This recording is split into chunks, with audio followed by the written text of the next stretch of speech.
오늘은 중고나라 사기다 했을 때 가장 먼저 무엇을 해야 하는지 사이버범죄연구소에서 알려드립니다. 막상 사기를 당하면 어떤 것부터 해야 할지 몰라서 당황하시는 경우가 많은데요. 제가 순서대로 알려드릴 테니 순서대로 따라만 하시면 됩니다. 상대방 계좌번호가 확인되는 거래내역서나 송금 확인증은 중고나라 사기다 했을 때 가장 먼저 확보해야 하는 단서이고 가장 중요한 단서입니다.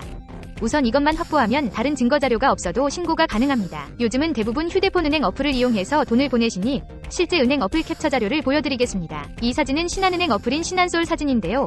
이 중 필요한 것은 빨간 테두리 안에 있는 거래 일시, 이체 금액, 받는 사람 이름과 계좌번호입니다. 이것이 나온 것만 캡처하시면 됩니다.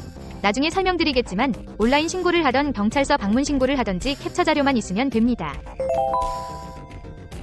대화 내용 캡처 자료는 범인이 나를 어떻게 속였는지 확인하는 직접적인 자료입니다.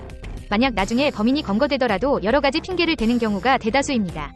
이런 대화 내용 말이죠. 원래 바로 못 보내고 시간이 걸린다고 미리 얘기했습니다.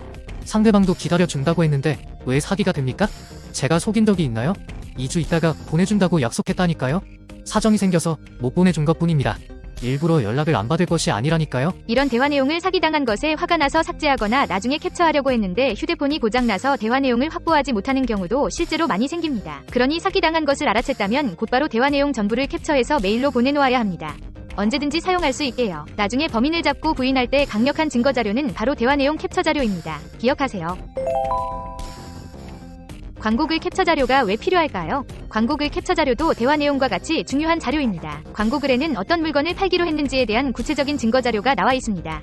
예를 들어서 이런 것들이죠. 올해 1월에 구입해서 한 번밖에 착용하지 않은 가방입니다. 거의 새 것이고 생활기수도 없습니다. 상태는 거의 최상급이라고 보시면 됩니다. 이런 거짓말들을 광고글 캡처 자료로 확보할 수 있는 것이죠. 그런데 문제가 있습니다. 사기꾼들은 보통 사기를 성공하면 광고글 먼저 지우는데요. 그렇기 때문에 광고글 자체를 확보하기 어렵습니다. 그러니 사기를 당한 것을 알아채고 난 후에도 광고글이 지워지지 않았다면 재빨리 캡처하시기 바랍니다. 사실 다른 증거 자료는 크게 필요 없습니다. 다른 피해자들 정보나 내가 직접 보지 않은 범인이 사용하는 다른 닉네임이나 아이디 등도 크게 필요 없습니다. 왜냐하면 중고나라 사기 수사는 피해금을 추적하거나 속이는 행위를 한 상대방이 범행 시 사용한 카톡이나 문자 등 직접적인 증거 자료들을 중점적으로 수사하기 때문입니다. 그렇기 때문에 불명확한 다른 범인에 대한 정보는 오히려 수사에 혼란만 줄 수 있습니다.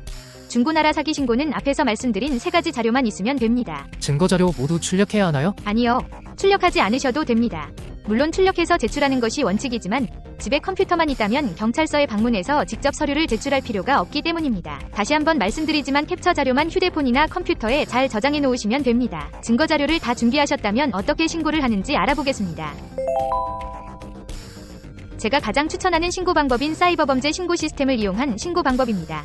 이와 관련된 포스팅도 아주 많은데요. 많은 포스팅 중 집에서 편리하게 5분 만에 인터넷 사기 신고하기 포스팅과 사이버범죄 신고 시스템 이용 방법, 포스팅 2개만 보시면 아주 쉽게 사이버범죄 신고 시스템을 이용해서 신고하실 수 있습니다. 해당 포스팅 바로가기는 영상 및 더보기에 링크를 걸어둘 테니 꼭 확인하세요. 온라인 신고 방법에 대해서는 다른 것들 찾아보지 마시고 해당 포스팅만 보시고 따라서 신고하시기 바랍니다.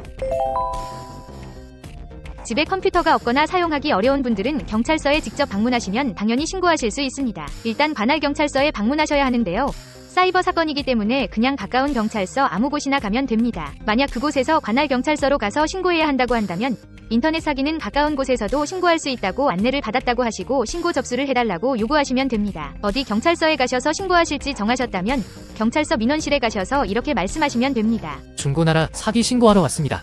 어디로 가면 되나요? 그럼 어디서 신고할 수 있는지 친절한 안내를 받으실 수 있고 사이버 수사관을 직접 만나서 상세한 설명과 함께 신고를 접수하실 수 있습니다. 구체적인 신고 방법이나 사기 진술서 작성 방법 등은 더보기 링크를 참고해주세요. 신고 후 상대방에게 연락하기는 사실 가장 중요한 것입니다. 사기 행위에 대해 처벌을 하는 것은 당연한 것이지만 그것보다 우선적으로 내가 보낸 돈을 받아야 하는 것이 우선이니까요. 중고나라 사기를 경찰에 신고 후 도망갈까봐 상대방에게 연락하면 안 된다는 말들을 많이 들으셨죠? 절대 그렇지 않습니다. 오히려 상대방에게 적극적으로 연락을 해서 최대한 돈을 받아내야 하는데요. 일단 상대방에게 언제, 어느 경찰서에 신고했는지 구체적으로 알리십시오. 그리고 지금 피해금을 돌려주면 진정서를 취소하겠다고 말씀하시거나 문자 메시지를 보내셔야 합니다. 다른 사이트, 블로그 여러 포스팅에 중고나라 사기 당한 후 돈 돌려받기에 대한 글들이 넘쳐나지만 정확한 방법은 없습니다.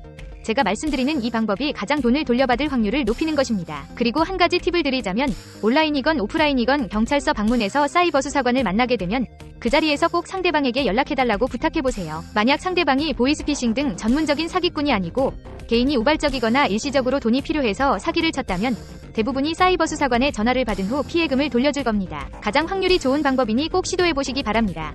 물론 상대방에게 전화를 해주지 않는 수사관도 있을 겁니다. 수사관 본인이 싫다고 하면 딱히 다른 방법은 없습니다만 대부분 수사관들은 연락해줄 겁니다. 그런 부탁을 한다고 해서 손해보는 일은 없으니 믿져야 본전이라고 생각하시고 한번 도전해보시기 바랍니다. 중고거래 사기 현실적인 돈 돌려받는 법에 대해서 추가로 궁금하신 분들은 제가 최근 사이버 범죄연구소에 포스팅한 블로그 글을 참고하시기 바랍니다. 지금까지 중고나라 사기다 했을 때 어떻게 해야 하는지 핵심만 요약해서 알아보았습니다.